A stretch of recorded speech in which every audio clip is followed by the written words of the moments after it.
സത്യഭാമേ സത്യഭാമേ കോപമേ നല്ലല്ലേ. രാജ്കുമാർ സാറ് പണ്ട് ഈ പാട്ട് പാടിയിട്ട് സത്യഭാമനോട് എന്തിനാ സത്യഭാമയെ കോപിച്ചതെന്ന് ചോദിച്ചു. ഇന്നൊരു സത്യഭാമ ഉറഞ്ഞു തുള്ളിക്കൊണ്ടിരിക്കുകയാണ് സോഷ്യൽ മീഡിയയിൽ. ഈ സത്യഭാമ ആരാന്നാവും നിങ്ങൾ വിചാരിക്കുന്നത്? ഐറ്റത്തിനെ ഞാൻ കാണിച്ചു തരാം. ദേ വരണം.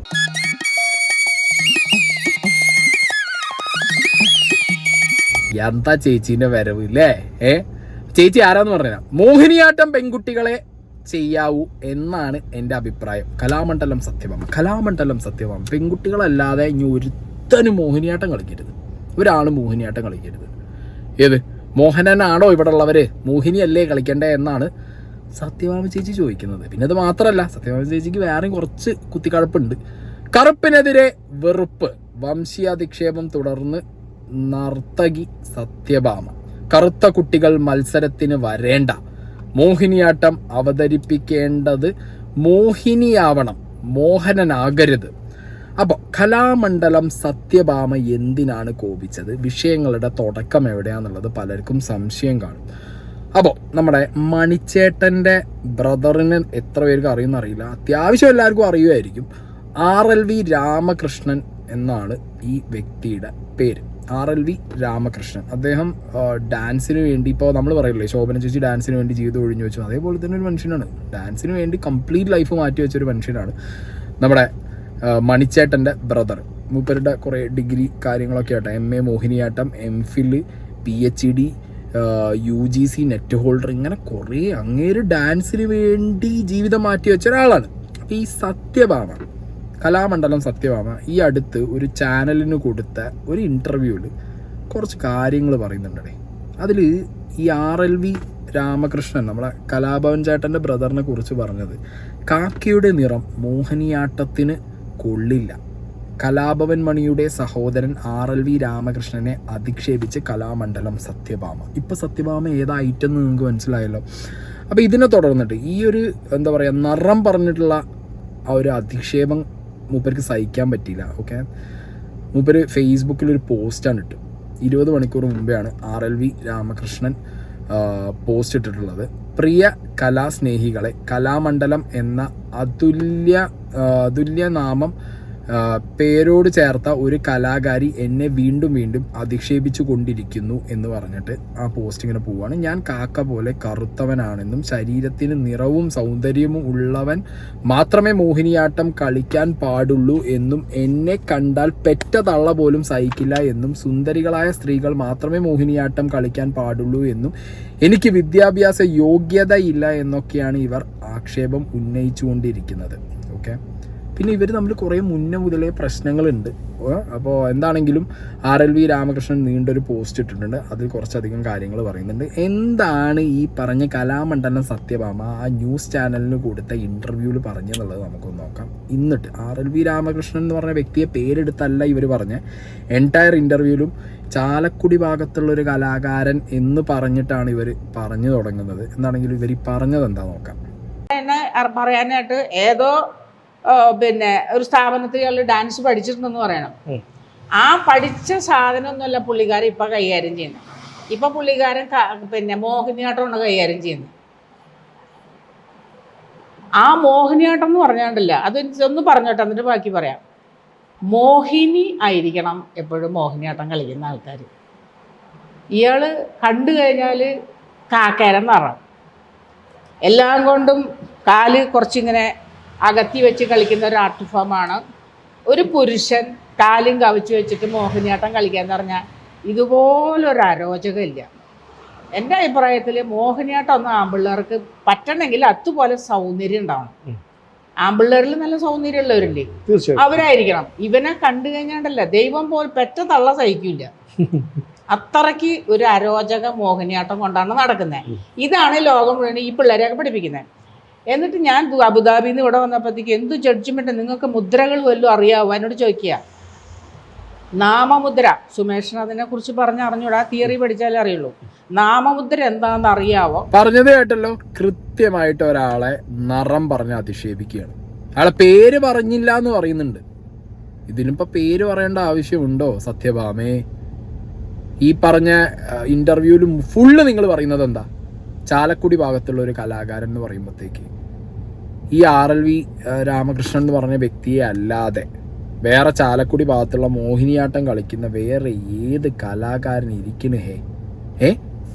എന്താണെങ്കിലും നിങ്ങൾക്ക് ഇത്രത്തോളം ഒരു ഹെയ്റ്റ് ഈ വ്യക്തിയോട് ഉണ്ടെങ്കിൽ നിങ്ങൾ ആ വ്യക്തിയുടെ നിറം പറഞ്ഞിട്ടാണോ നിങ്ങൾ അയാളെ ഇതാക്കേണ്ടത്?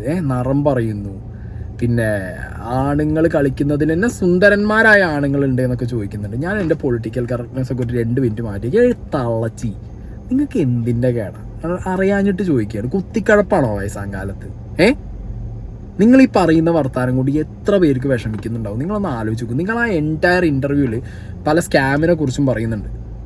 അതൊക്കെ ഓക്കെ, കലോത്സവമായിട്ട് ബന്ധപ്പെട്ട് കുറേ സ്കാം നടക്കുന്നു, കുറേ പേർക്ക് വെറുതെ ഗ്രേസ് മാർക്ക് കൊടുക്കുന്നു, കുറേ പേര് പൈസ കളയുന്നു എന്നൊക്കെ നിങ്ങൾ പറയുന്നു. കുറേ അധികം കാര്യങ്ങൾ അങ്ങനെ പറയുന്നുണ്ട്. ഇതൊക്കെ കഴിഞ്ഞിട്ട് നിങ്ങൾ തമ്മിലുള്ള പേഴ്സണൽ പ്രശ്നമോ അല്ലെങ്കിൽ കേസോ കാര്യങ്ങളോ ഉണ്ടെന്നുണ്ടെങ്കിൽ അത് മനസ്സിൽ വെച്ചുകൊണ്ട് ആ വ്യക്തി കറുത്തവനാണെന്നും അവൻ കറുത്ത നിറമുള്ളത് കൊണ്ട് അവൻ എന്തിനു മോഹിനിയാട്ടം കളിക്കുന്നു എന്നും ശരിക്കും നിങ്ങൾക്ക് പറ്റിയ ബീജമും മറ്റേതാ കാലത്തി വെച്ചപ്പോൾ കരി പിടിച്ച തത്തമ്മ. അതാണ് ഈ മറ്റേ ഓൾഡ് ഡോങ്ങിന് കൊടുക്കേണ്ടത്. ഞാൻ പറയണില്ല, ഞാൻ പോയ പൊളിറ്റിക്കൽ കറക്റ്റ്നെസ്സിൽ തിരിച്ചു വരും. ഓക്കെ, അപ്പോൾ നമ്മളെ കലാമണ്ഡലം സത്യഭാമ ചേച്ചി ഇങ്ങനെയൊക്കെയാണ് RLV രാമകൃഷ്ണനെ കുറിച്ചിട്ട് ആ ഒരു ഇൻ്റർവ്യൂവിൽ പറഞ്ഞത്. അപ്പോൾ പൊതുവെ അത് കേട്ട് കഴിഞ്ഞാൽ ആർക്കാണെങ്കിലും നമുക്കടക്കം ദേഷ്യം വരുന്നുണ്ട് അല്ലേ? ഇവർ ഈ നിറത്തിൻ്റെ അടിസ്ഥാനത്തിൽ ഒരു കലാരൂപത്തിൽ ഒരു വ്യക്തി കളിക്കണോ വേണ്ടേ? അല്ലെങ്കിൽ ആണ് കളിച്ചാൽ തന്നെ സൗന്ദര്യമുള്ളവൻ കളിച്ചാൽ മതി എന്നൊക്കെ പറയുമ്പോൾ നമുക്ക് പൊതുവേ നമ്മൾ സാധാരണക്കാർക്ക് അടക്കം ദേഷ്യം വരും.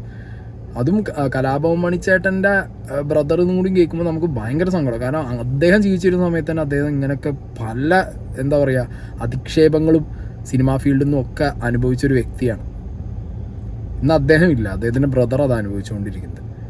ഏഷ്യാനെറ്റ് ന്യൂസുകാർ ഇതിനെക്കുറിച്ച് ചോദിക്കാൻ വേണ്ടി സത്യഭാമേനെ ഒന്ന് വിളിച്ചിട്ടുണ്ടായിരുന്നു. അബദ്ധത്തിൽ വിളിച്ചു പോയതാവുന്നുണ്ട്. അപ്പോഴും 34 പറയുന്നത് കേട്ടോ. കാക്കയുടെ നിറമുള്ള ആൾ കണ്ടാൽ പെറ്റ തള്ള സഹിക്കില്ല എന്നൊക്കെ ഈ കാലത്ത് പറയാൻ പാടുള്ളതാണോ? പറയാൻ പാടില്ല എന്ന് പറഞ്ഞാൽ അതിനേക്കാട്ടിലും ദുഃഖം അനുഭവിച്ചും എന്റെ കലാലോകം തന്നെ ഇല്ലാണ്ടാക്കിയ ഒരു വ്യക്തിയെ ഞാൻ പിന്നെ എങ്ങനെ പറയണം? എന്റെ തൊഴിലിനെ എന്റെ കഞ്ഞുകൂടി മുട്ടിച്ചിട്ടുള്ള ഒരു കലാകാരനെ ഞാൻ പിന്നെ എങ്ങനെ പറയണം? അതൊക്കെ നിയമപരമായ നടപടി സ്വീകരിച്ചിട്ടുണ്ടെന്ന് സത്യഭാമ തന്നെ താങ്കൾ തന്നെ പറയുന്നു. പക്ഷേ ഈ ഭാഷ എങ്ങനെ സ്വീകാര്യമാകും ഈ കാലത്ത് 2024 വർഷത്തിൽ? ഞാൻ പറഞ്ഞതും ഞാൻ പല ഇന്റർവ്യൂസിന് ഇനി ഞാൻ കൊടുക്കാൻ പോണല്ലേ ഉള്ളൂ. പറഞ്ഞതിൽ ഉറച്ചു നിൽക്കുന്നു. ഇനിയും ഇങ്ങനെ പറയും. കാക്കയുടെ നിറമുള്ള ആളെന്നും കണ്ടാൽ പെറ്റ തള്ള സഹിക്കാത്ത ആളെന്നും ഇനിയും പറഞ്ഞുകൊണ്ടേയിരിക്കും. എന്തിനാ ഇത്ര പൊള്ളണ? നിങ്ങൾക്ക് എന്താ ഇത്ര പൊള്ളണത്? അത് പൊള്ളും. കറുത്ത മനുഷ്യരെ കുറിച്ച് കണ്ടാൽ നിങ്ങളുടെ കാഴ്ചയിൽ സൗന്ദര്യമില്ലെന്ന് തോന്നുന്ന ആളുകളെ കുറിച്ച് ഇത്രയും മോശം ഭാഷയിൽ സംസാരിച്ചാൽ മനുഷ്യത്വമുള്ള മനുഷ്യരെ സമഭാവനയോടെ കാണുന്ന എല്ലാവർക്കും പൊള്ളും. സത്യഭാമ ഇതാണ് സത്യഭാമ. ഇനി സത്യഭാമ ഇത് ന്യൂസ് ചാനലുകളെ സത്യഭാമ വിളിച്ചു വരുത്തിയല്ല, ന്യൂസ് ചാനലുകൾ കയറി പോയതാണ്. എന്നാലും കയറി ചെന്ന ന്യൂസ് ചാനലുകളെ കുറച്ച് ഡയലോഗ് അടിക്കുന്നുണ്ട് ഇവർ. അതൊക്കെ കേട്ട് കഴിഞ്ഞിട്ടുണ്ടല്ലോ ഇവരുടെ അടുത്തൊക്കെ ഡാൻസ് പഠിച്ച് ഇറങ്ങിയവർ എന്തൊക്കെ അനുഭവിച്ചിട്ടുണ്ടാവും എന്നാണ് ഞാൻ ആലോചിച്ച് നോക്കുന്നത്. ഇനിയിപ്പോൾ എന്താണെങ്കിലും ഈ പറഞ്ഞ RLV രാമകൃഷ്ണൻ നമ്മുടെ മണിച്ചേട്ടൻ്റെ ബ്രദർ മൂപ്പര് കൃത്യമായിട്ട് മീഡിയ വണ്ണിന് കൊടുത്ത ബൈറ്റിൽ ഇവർ തമ്മിലുള്ള പ്രശ്നത്തിനെ കുറിച്ചിട്ടും ഈ പ്രശ്നം കൊണ്ട് അദ്ദേഹത്തിനുണ്ടായ ബുദ്ധിമുട്ടിനെ കുറിച്ചിട്ടും RLV രാമകൃഷ്ണൻ പറയുന്നുണ്ട്. അപ്പോൾ നിലവിലൊരു ആക്ഷേപത്തിന്റെ കാരണം എന്താണെന്ന് അറിയില്ല. ഇതിനു മുൻപ് കലാമണ്ഡലവുമായി ബന്ധപ്പെട്ടുകൊണ്ടും ഞാൻ പഠിക്കുന്ന സമയത്തും ചെറിയൊരു ഇഷ്യൂ ഉണ്ടായതിന്റെ പുറത്തിൽ അത് നിയമപരമായിട്ടുള്ള കോടതിയിലാണ് ആ കാര്യം ഇരിക്കുന്നത്. അതിനെ തുടർന്നുള്ള യാതൊരു പ്രശ്നങ്ങളും ഇപ്പൊ നിലവിലില്ല. അത് കോടതിയിലാണ്. ഇപ്പോ യാതൊരു അകാരണമായി തന്നെ മറ്റൊരു വിഷയവുമായിട്ടുള്ളൊരു ചർച്ച യൂട്യൂബിൽ നടത്തുകയും ആ ചർച്ചയുടെ ഏകദേശം ഒരു 20 മിനിറ്റ് ആവുന്ന സമയത്താണ് എന്റെ പേര് ഇതിലേക്ക് വലിച്ചത്. എന്റെ പേര് പറയാതെയാണ് പറഞ്ഞതിരുന്നെങ്കിലും വളരെ കൃത്യമാണ് ആ അടയാളപ്പെടുത്തലുകൾ. ഒന്ന് ചാലക്കുടിയിലെ മോഹിനിയാട്ടക്കാരനായിട്ട് നൃത്താധ്യാപകൻ, 2 കേരള സംഗീത അക്കാദമിയിൽ KPS ലളിതയുമായിട്ട് വാഗ്വാദം നടത്തിയിട്ടുള്ള കലാകാരൻ, മോഹിനിയാട്ട കലാകാരൻ. പിന്നെ ഇവര് കേസ് കൊടുത്തിരിക്കുന്നതുമായി സംബന്ധിച്ചിട്ടുള്ള കാര്യങ്ങളും അതിൽ സൂചിപ്പിച്ചിട്ടുണ്ട്. അപ്പോൾ വളരെ വ്യക്തമാണ് അത് ഞാൻ തന്നെയാണ് എന്നുള്ള കാര്യം. അത് എന്നെ പറഞ്ഞിരിക്കുന്നത് കറുത്തവൻ, കാക്കയുടെ നിറമുള്ളവൻ, അല്ലെങ്കിൽ സൗന്ദര്യമില്ലാത്തവൻ മോഹിനിയാട്ടം കളിക്കാൻ പാടില്ല, ആണുങ്ങൾ മോഹിനിയാട്ടം കളിക്കാൻ പാടില്ല. അതുപോലെ തന്നെ എൻ്റെ പെറ്റമ്മയെ പോലും പറയുകയാണ്, പെറ്റമ്മ പോലും സഹിക്കില്ല. നമുക്കറിയാം കാക്കയ്ക്ക് തൻകുഞ്ഞ് പൊൻകുഞ്ഞാണ്. അപ്പൊ അതുകൊണ്ട് തന്നെ എൻ്റെ അമ്മയെ പോലും അതിൽ വലിച്ചയച്ചിട്ടാണ് ഇവര് സംസാരിച്ചിട്ടുള്ളത്. അത്രയും വളരെ മോശമായിട്ടുള്ള കാര്യങ്ങൾ. ഇതിൽ ഞാൻ ഡോക്ടറേറ്റ് മോഹിനിയാട്ടം ഞാൻ കളിക്കുന്നത് ഇഷ്ടമല്ല അവർക്ക്. ഞാൻ മോഹിനിയാട്ടത്തിൽ ബിരുദങ്ങളും ബിരുദാനന്തര ബിരുദങ്ങളും എനിക്ക് അവാർഡുകൾ കിട്ടുന്നതൊക്കെ എന്തൊക്കെയോ പ്രശ്നങ്ങളാണ്, അല്ലെങ്കിൽ അങ്ങനെയൊക്കെ കിട്ടുന്നത് വളരെ മോശപ്പെട്ട സാഹചര്യത്തിലൂടെ വാങ്ങിക്കുന്നതാണെന്നൊക്കെ പറഞ്ഞുകൊണ്ടും മാനസികമായിട്ട് പലവട്ടം നിനക്ക് എന്നെ കലാമണ്ഡലത്തിൽ വെച്ച് പലവട്ടം ഇങ്ങനെ മാനസികമായിട്ട് പീഡിപ്പിക്കുന്ന ഒരു സാഹചര്യങ്ങളൊക്കെ ഉണ്ടായിട്ടുണ്ട്. അപ്പോൾ അങ്ങനെ നിയമവുമായി നമ്മൾ എന്താ പറയുക, നിയമത്തിൻ്റെ മുമ്പിലൂടെ നമ്മൾ സഞ്ചരിക്കുകയാണ്. അപ്പം നിരന്തരം ഇങ്ങനെ ഓരോ ചർച്ചകൾ, ഇപ്പോൾ തിരുവനന്തപുരത്ത് ഒരു പരിപാടിക്ക് ഞാൻ അപേക്ഷ കൊടുത്തപ്പോഴാണ് അവർ ആദ്യമായിട്ട് ഞാനുമായിട്ട് ഫോണിൽ സംസാരിക്കുന്നത്. അപ്പോൾ എന്നോട് ചോദിച്ചു, നീ ഏത് മോഹനനാ, നീ ഇന്നു മുതലാണ് മോഹിനിയാട്ടം ആടി തുടങ്ങിയ എന്നൊക്കെ പറഞ്ഞുകൊണ്ട് ഇപ്പോഴും പറയുന്നുണ്ട്. അതിൽ ഞാൻ ഏതോ ഒരു സ്ഥാപനത്തിൽ നിന്ന് എന്തോ പഠിച്ചു എന്നൊക്കെ പറഞ്ഞുകൊണ്ട് എൻ്റെ വിദ്യാഭ്യാസത്തെയും വളരെ വളച്ചൊടിക്കുന്ന രീതിയിലാണ് ഇവർ പറഞ്ഞു വെച്ചത്. അപ്പോൾ സമൂഹത്തിൻ്റെ മുമ്പിൽ ഞാൻ വളരെ മോശക്കാരനാണ്, നിറമില്ലാത്തവനാണ്, കഴിവില്ലാത്തവനാണ്, വിദ്യാഭ്യാസം ഇല്ലാത്തവനാണ് എന്നുള്ളൊരു ചർച്ചയാണ് ഇതിലൂടെ മുന്നോട്ട് വയ്ക്കുന്നത്. അതായത് തൊലിപ്പുറത്ത് കുറേ നിറണ്ടായിട്ട് കാര്യമില്ല, മനസ്സിനകത്തുള്ള ഒരു വിഷമുണ്ടല്ലോ, വിഷം. ആ വിഷം എപ്പോൾ വേണമെങ്കിലും ഏത് നിറത്തിലുള്ളവനും തുപ്പും. അതിനിപ്പോൾ തൊലി വെളുത്തോൻ വിഷം തുപ്പില്ല, ഒരാളെ വൃത്തികേട് പറയില്ല, അങ്ങനെയൊന്നുമില്ല. തൊലി കറുത്തവൻ ഭയങ്കര ഭീകരൻ, അതൊക്കെ സൊസൈറ്റി അതൊക്കെ മാറി ചിന്തിച്ചിട്ടുള്ള സമയമായി. അമ്മച്ചിക്ക് പ്രായമായതുകൊണ്ട് അറിയേണ്ടതാണ്. മക്കളൊക്കെ ഉണ്ടെങ്കിൽ മക്കളോട് ചോദിച്ചാൽ മതി. മക്കൾക്ക് നല്ല വയസ്സുണ്ടാവുമല്ലോ, 40-40 വയസ്സ് എങ്ങനെയും കാണും മക്കൾക്ക്. ചേച്ചിക്ക് അത്യാവശ്യം പ്രായമുള്ളതുകൊണ്ട് കണ്ടാൽ തന്നെ അറിയാം, പുട്ടിയിട്ട് നടന്നിട്ട് കാര്യമില്ലല്ലോ ചേച്ചി. പ്രായം എല്ലാവർക്കും കാണിക്കും. ഓക്കെ, അപ്പോൾ എന്താണെങ്കിലും ഇനി ഈ പറഞ്ഞൊരു വിഷയത്തിൽ എല്ലാ കലാകാരന്മാർക്കും സങ്കടം വരില്ലേ? നിങ്ങളൊന്ന് ആലോചിച്ച് നോക്ക്. ഇവർ ഈ പറഞ്ഞ മോഹിനിയാട്ടം എങ്ങനെയാണ്, ഭയങ്കര ആണുങ്ങൾ കളിക്കാൻ പാടില്ല, മോഹിനികളായ സ്ത്രീകൾ കളിക്കണം, ഇല്ലെങ്കിൽ ആണുങ്ങൾ കളിക്കുന്നുണ്ടെങ്കിൽ ഭംഗിയുള്ള ആണുങ്ങൾ കളിക്കണം, ഇങ്ങനെയൊക്കെയാണ് ഇവരിതിൽ പറഞ്ഞു വെക്കുന്നത്. എവിടെയെങ്കിലും ഈ മോഹിനി എന്ന് പറഞ്ഞ ആ ഒരു ഐഡിയ, എന്താണ് ഐഡിയ? ഈ മോഹിനിയാട്ടത്തിലെ മോഹിനി എന്ന് പറഞ്ഞാൽ എന്താ? മഹാവിഷ്ണുവിൻ്റെ സ്ത്രീ അവതാരമാണ് Mohini, if I am not wrong. Okay, മഹാവിഷ്ണുവിൻ്റെ സ്ത്രീ അവതാരം. ആരെങ്കിലും മഹാവിഷ്ണുവിൻ്റെ സ്ത്രീ അവതാരം കണ്ടിട്ടുണ്ടോ? ആരെങ്കിലും കണ്ടിട്ടുണ്ടോ? ഏതെങ്കിലും ചിത്രകാരന്മാർ പണ്ട് പുരാതന കാലത്ത് ആരെങ്കിലും വരച്ചിട്ടുണ്ടെന്നുണ്ടെങ്കിൽ അത് ആ ചിത്രകാരൻ്റെ വീക്ഷണത്തിലൂടെ വരച്ചിടുന്നതായിരിക്കാം. എന്നാലും നിങ്ങളൊന്ന് എടുത്തു നോക്ക്, ഈ മോഹിനി എന്ന് പറഞ്ഞ വിഷ്ണുവിൻ്റെ സ്ത്രീ അവതാരം, ഈ സ്ത്രീ അവതാരത്തിൻ്റെ നിറം എങ്ങനെ നിശ്ചയിക്കാൻ പറ്റും?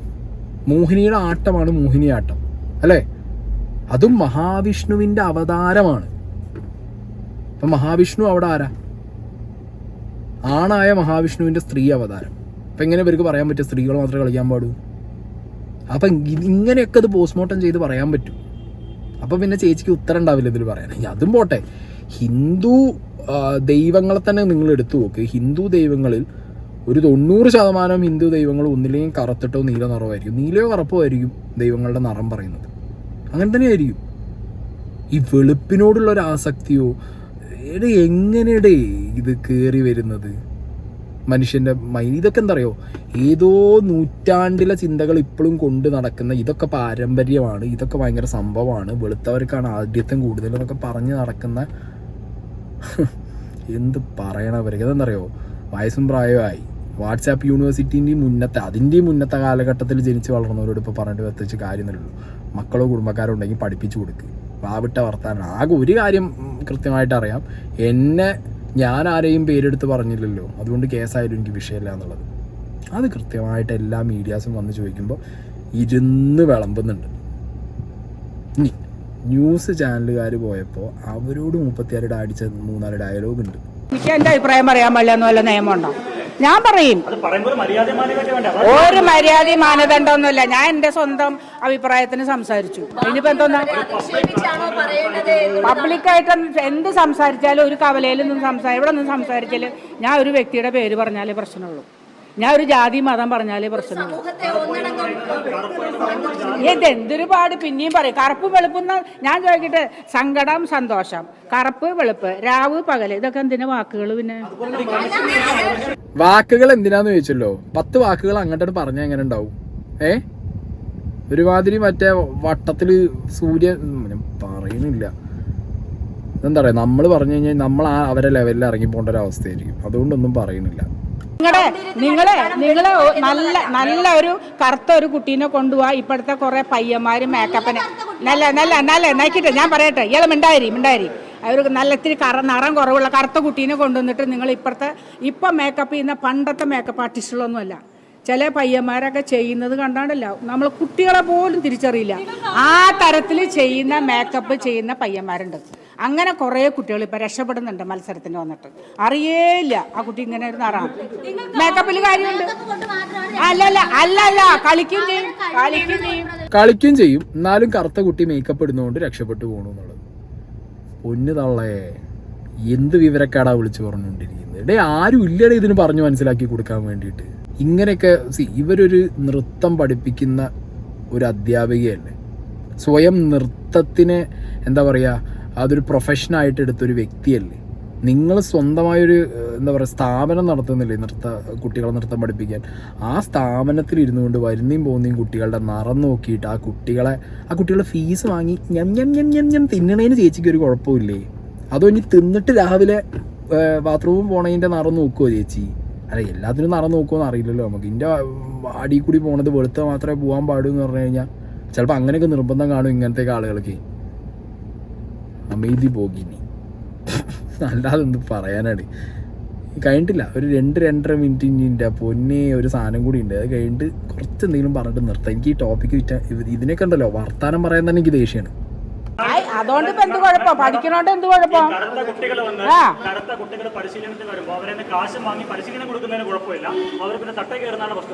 തട്ടേ കയറുമ്പോ നമ്മളൊരു ഗുരു എന്നുള്ള നിലയ്ക്ക് നമ്മൾ പറഞ്ഞു കൊടുക്കണമല്ലോ. കുട്ടി അല്ലെങ്കിൽ ഒരുപാട് പ്രതീക്ഷിച്ചു പോവില്ലേ? കാശ് മേടിച്ചിട്ട് കാര്യം പറയും. അങ്ങനെയാണ്. അത്രയാണ്. വല്ലാതെ അതെ, പട്ടിയുടെ പാലിലും ഭരതനാട്യപ്പോ അറിയോ? അപ്പൊ അങ്ങനെ വരുമ്പോഴേ ഇപ്പോഴത്തെ നിലയില് എല്ലാവരും ജീവിക്കാൻ വേണ്ടി എന്തെങ്കിലും ഒക്കെ കാണിച്ചുകൊണ്ട് ജീവിക്കുന്ന ഒരു ഗതി പരഗതിയില്ല. ഞാൻ കലാമണ്ഡലത്തിൽ പഠിക്കുമ്പോൾ ഞാൻ പഠിക്കുന്ന ഇയറിൽ 4 കൊല്ലം കൂടെ ആകെ 22 പിള്ളേരാ. ഇന്ന് 250 പിള്ളേരെ ഓരോ വർഷം അവിടെ നിന്ന് എല്ലാ മേഖലയിലും പഠിച്ചിറങ്ങുന്ന ആർക്കും ഉണ്ട്. ഇവിടെ ഒരു ജോലി സാധ്യത ഉണ്ടോ? ഒരു ജഡ്ജിമെന്റിന് വിളിക്കുന്ന ജുബയൊക്കെ ഇട്ടിട്ട് 3 പയ്യന്മാരെ കൊണ്ടിരുന്നു. ഇപ്പൊ എന്ത് പറ്റി? യൂണിവേഴ്സിറ്റി മത്സരത്തിന് ഇപ്പൊ എന്ത് പറ്റി? അവസരം ഞാൻ പറഞ്ഞില്ല, 66 വയസ്സായിട്ട് നമുക്ക് അവസരങ്ങൾ കുറവാണ്. അല്ലല്ല, ഇതുവരെ നിങ്ങൾ എന്നെ വല്ലവരും കണ്ടിട്ടുണ്ടോ? ഒരു അവാർഡ് കിട്ടണമെങ്കിലോ എന്തെങ്കിലും ഒരു പാരിതോഷികങ്ങളോ കിട്ടണം. എല്ലാം പിടിയും വലിയാണെന്നുള്ളത് നിങ്ങൾ മാധ്യമ പ്രവർത്തകർക്ക് മൊത്തം അറിയാം. അങ്ങനെ ആരുടെയും മൂട് താങ്ങി സമ്മാനം മേടിക്കാനോ അല്ലെങ്കിൽ അവാർഡ് മേടിക്കാനോ പോവാത്ത ഒരാളാണ് ഞാൻ. വെറുപ്പാ നിങ്ങൾ സംസാരിക്കുന്ന അനുസരിച്ചാ ഞാൻ സംസാരിച്ചേ. മനസ്സിലായ? നിങ്ങൾ സംസാരിക്കുന്ന അനുസരിച്ച് ഞാൻ സംസാരിച്ചേ. ഇപ്പൊ മതിയായടാ നിനക്ക്? തല്ലി കളഞ്ഞാ പോവില്ല അവര്. മനസ്സിലായ? തല്ലി കളഞ്ഞാ പോവില്ല. അയ്യോ, എന്ത് പറഞ്ഞാലും നമശിവായ. വേണ്ട, സഹിക്കണ്ട. ഇയാൾക്കുണ്ടല്ലോ ഒരമ്മ, ഇയാൾക്ക് ഒരു അമ്മ ഉണ്ടല്ലോ, എല്ലാവർക്കും ഉണ്ടല്ലോ. ഇല്ല, അല്ല അമ്മ ഉണ്ടല്ലോ നിനക്ക്. ഇയാൾക്ക് അമ്മ ഉണ്ടല്ലോ. എനിക്കുള്ളത് പോലെ എല്ലാം ഉണ്ടല്ലോ. ആരെയും അമ്മ പെറ്റ തള്ളേനെ വിളിച്ചിട്ട് പോണത് ഇയാൾക്കല്ലേ അമ്മ? പറഞ്ഞ മനസ്സിലായോ? നിങ്ങളുടെ ഒന്നും സർട്ടിഫിക്കറ്റ് എനിക്ക് വേണ്ട. ഏതടേ ആയിട്ടത് ഇപ്പൊ പിടിച്ചുകൊണ്ടായ ബിഗ് ബോസിനെ നടത്തി കൊണ്ടുപോയിട്ട് വൈൽഡ് കാർഡായിട്ട് കയറ്റാം. അതിനുള്ള മുതലുണ്ട്. അമ്മച്ചി ഓം നമശിവായ എന്നൊക്കെ പറയുന്നുണ്ട്. ഇനി നീലകണ്ഠനായ മറ്റേ ശിവഭഗവാന് പോയിട്ട് വൈറ്റ് വാഷ് പെയിന്റ് അടിച്ചു കൊടുക്കുവോ വീട്ടിൽ? പറയാൻ പറ്റില്ലേ. വെള്ളയോടാണല്ലോ ഇഷ്ടം. മറ്റേ വെളുത്തിട്ട് പാറേണ്ട ക്രീം വിൽക്കണ ഒരുത്തണ്ടല്ലോ, എൻ്റെ പേര് ഞാൻ പറഞ്ഞു, ബാച്ചയോ ഓനോടൊന്ന് സൂക്ഷിച്ചിരുന്നോളാൻ പറയില്ലെങ്കിൽ ഓനെ കൊണ്ട് മോഹനേട്ടം കളിപ്പിക്കുന്നുള്ള ആ ഹിറ്റാണത്.